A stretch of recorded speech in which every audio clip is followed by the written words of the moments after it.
YouTube. Today I'm going to talk about something that I haven't done before on the channel, but definitely fits well within the other stuff category of our theme. And so what I'm going to talk about is a book I read that I thought was interesting and give a little bit of a synopsis and a little bit of my thoughts on the book.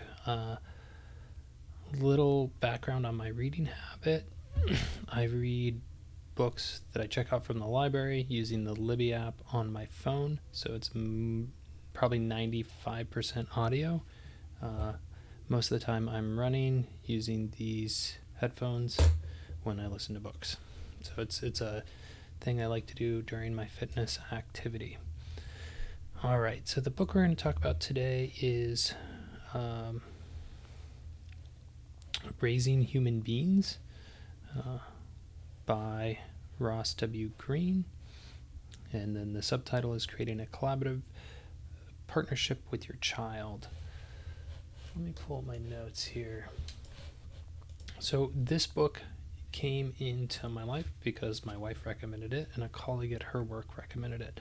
I am a relatively new parent. I got a almost 1 year, 5-month-old child at home, and I'm actively working on building my parenting skill set. It's definitely a growth process for me, and so I'm always looking for good books and strategies to help continue my own growth there. So in this book, and let's scroll down to the index. I really like indexes, and so that's why I'm showing that. So in this book, Ross argues that the most effective way to parent is to create a partnership with your children and your spouse and work on solving problems that arrive as you go from birth to adulthood and all the little stages in between collaboratively. So no us versus them, it's we versus the problem. And so that's a really cool argument and thesis. And the hard part is like, okay, what does that look like in all these different stages and all these different households? And that leads to what I really liked about this book is the author gives a lot of examples of what this can look like in your household, like creating these basically scripts that have scenarios of like, hey, how do we have a conversation about how we can work on waking up to go to school on time, and so then there's a script that talks about how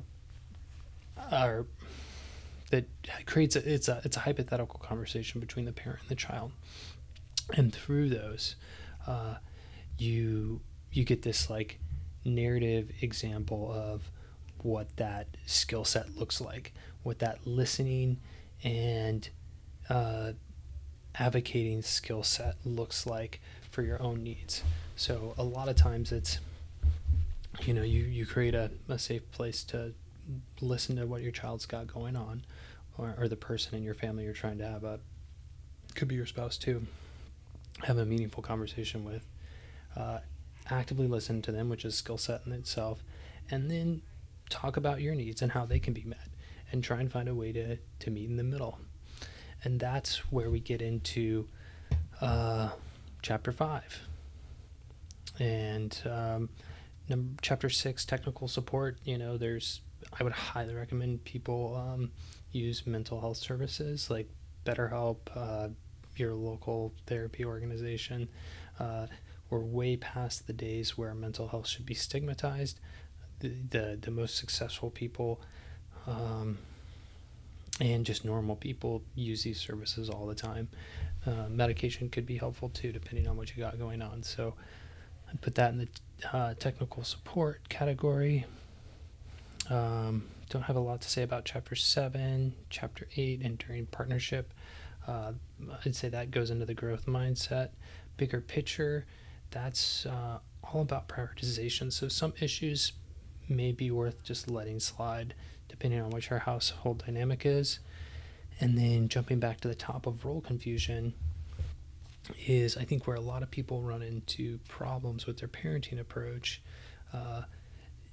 it somewhere down the line is when they have very authoritarian, for example, style, and they're just like, these are the rules, there's no compromising, you can't break them, and if you do, this is a big problem. It's very fear-based. So that could be like, hey, you can never drive, or you can never get vaccinated, or you can never have intercourse, or you can never do drugs, or you could never watch TV, or you could, it's typically a lot of things in that category, but there's a big range, so I don't want to generalize too much.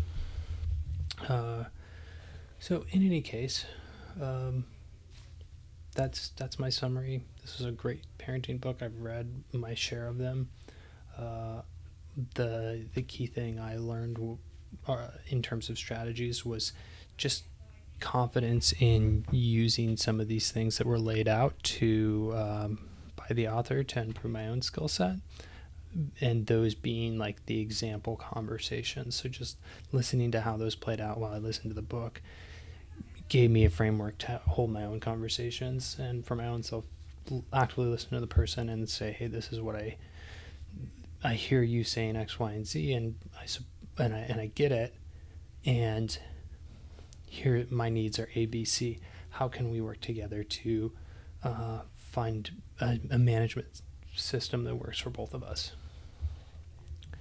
So that's the core thing I liked about the book. And I'll probably search this author's name in the library database and listen to more of his other books on parenting. In any case, that's all I got for you today. Thanks for watching, and we'll see you around.